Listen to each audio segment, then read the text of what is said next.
Hey, what's going on, guys? My name is Dr. Boyce Watkins. Welcome to the Black Financial Channel. This is theblackfinancialchannel.com. I wanted to give you guys a quick update on what's happening in the stock market. Today is August 17th, 2020. And if you aren't doing this, if you haven't done this yet, please make sure you subscribe to the Black Financial Channel. Basically, the market's been doing pretty well today. There are some stocks that are just doing some amazing things. But Tesla, for example, just won't stop going up. And so if you're a Tesla owner, you're probably pretty happy right now. But just, be mindful of the fact that there's a lot of risk factors, hidden risk factors within Tesla stock.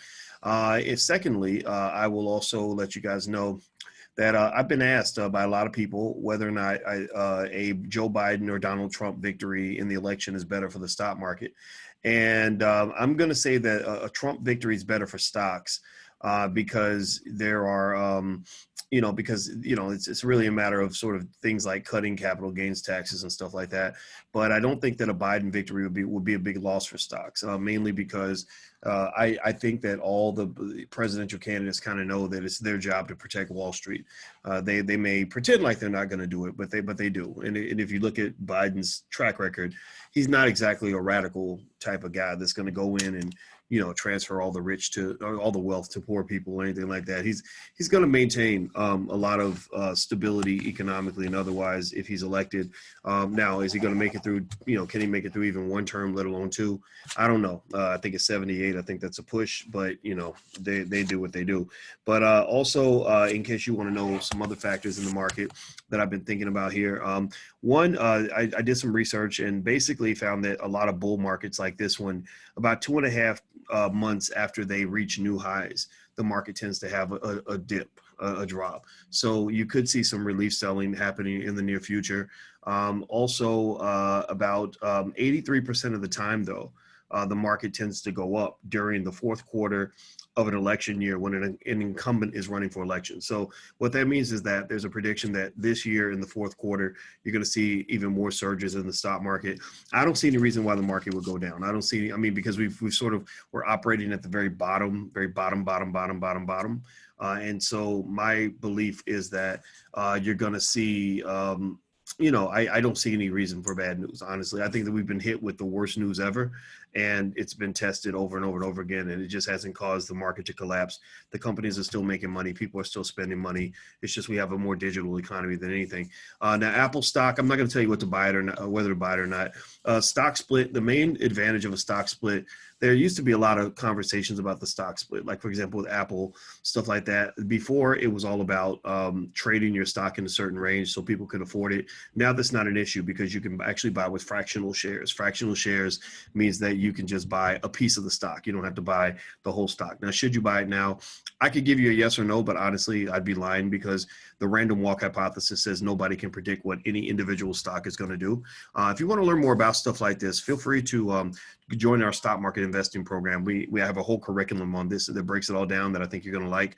Feel free to go to theblackstockmarketprogram.com, THE, that's theblackstockmarketprogram.com. Or if you want something more compact, we still have the recordings from the Black Stock Market Weekend available. If you want to check that out, you can go through it in a couple of days. That's theblackstockmarketweekend.com. So we do a Black Stock Market Weekend every now and then where we go through everything, my 11-step methodology on how to pick a stock, how to decide what to add to your portfolio, stuff like that, how to understand stocks. So feel free to go to theblackstockmarketweekend.com or theblackstockmarketprogram.com. Also, they do believe, though, that Biden could actually dip earnings a little bit in the year 2021 and 2022 because he's not so much of a, he's not as much of a business guy as Trump was. But business and money isn't everything, right? So maybe if you're a Trump fan, or you may be sad, but if you're a Biden fan, you may not be. Right now, Biden's leading in the polls, and the market prices all this in. The stock market looks to see what this is going to do, and so. Let me see here, Dr. Irene. Hey, Dr. Irene, good to see you. I know sometimes it may feel like no one is listening. We appreciate you and our listening. Yeah, well, I appreciate that, Dr. Irene. Here's what my theory is on it, honestly. First of all, I do have, I got a pretty big base, right? I don't know of any other Black professors that get online that have as big of a platform, right? We have hundreds of thousands of people on email. maybe about 700,000, 800,000 total on different YouTube channels. And we have millions actually on different Facebook pages. We have pages that we own that nobody even knows that we own. But the thing about it, honestly, Dr. Irene, is I don't really want everybody following me, because the internet's full of a lot of immaturity, ignorance, backward thinking, and nonsense. I don't have time for that. I don't have time for that. I want to win. I want my family to win. I want your family to win. I want our community to win. And the thing is, unfortunately, our community is not full of winners. Our community is full of victims. And I'm not a victim, so I don't fit in. So so you said it seems like nobody's listening. I could probably make more people listen if I started using more victim language and stuff like that. But I don't do that because I don't really want to be a victim my whole life. It's very stressful to be a victim. So so if you're not a victim, then you should stay. If you are a victim, you might, at some point, you're going to get upset with me because I'm going to say something that's not going to validate your victimhood, because I believe that you're great. I believe you can do it yourself. So the last thing, one thing I want to mention is the kicker is the whole vaccine conversation and the stimulus. Those are the two things that I think are going to be jolts for the market. When they come out, when the Congress finally stops arguing, and which they will, and they issue the stimulus, which they will, that's going to probably jolt the stock market. So, put on your seatbelt. If you own a broad diversified portfolio of stocks like we talk about, you're going to see a jolt in your portfolio. And then when there's a vaccine, it's going to be sky high. Now, what's going to happen when the vaccine comes out, though, is you're going to have a shift from a lot of these companies that are what they call safe haven stocks. You have safe haven stocks, which are what they call the FANG stocks. FANG is Facebook, Amazon, Alphabet, Netflix, and Google. These tech companies are just strong. They tend to just do well under a lot of conditions. And wait, did I say Amazon? I said Alphabet, Amazon, and I think there should be 3 A's in FANG. I don't know if everybody uses 3 A's, but really you could throw Apple in there too.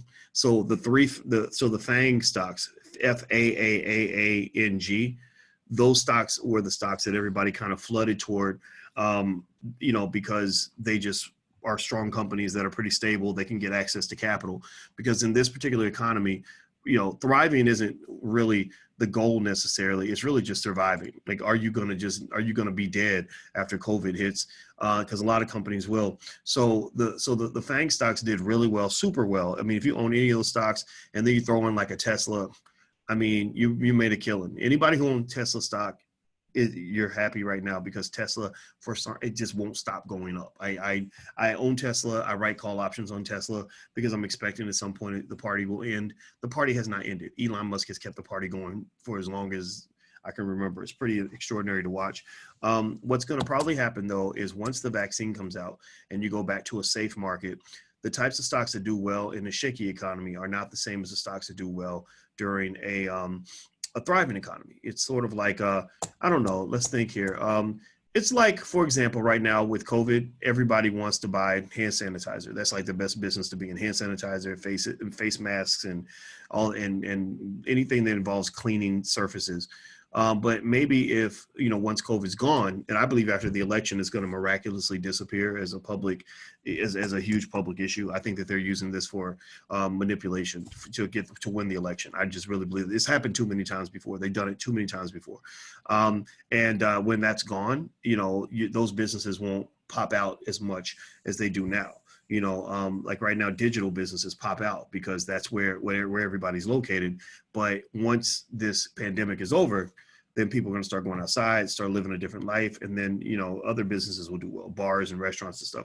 So a lot of the companies that they expect to do well once the pandemic is over are the companies that are really struggling right now. So a lot of the cruise ships, airlines, casinos, et cetera, are going to do really well when everyone starts to feel safe and people start to travel and people start going out, like movie theaters. I think AMC is trying to reignite demand and the habit of going to the movies by literally offering 15-cent movie tickets or something. So their goal right now is like, look, we just got to get people to feel safe coming to the movies, and then we'll start hitting them with the regular prices again. So that's going to be interesting to see how that evolves. You won't have the same economy after the pandemic, though, that you had before. That's a fact. So anyway, I thought I would give you guys a quick update on what's going on in the market. Make sure you subscribe to theblackfinancialchannel.com. Follow the the Black Financial Channel on Instagram also, and I'll do a report like this every day or two.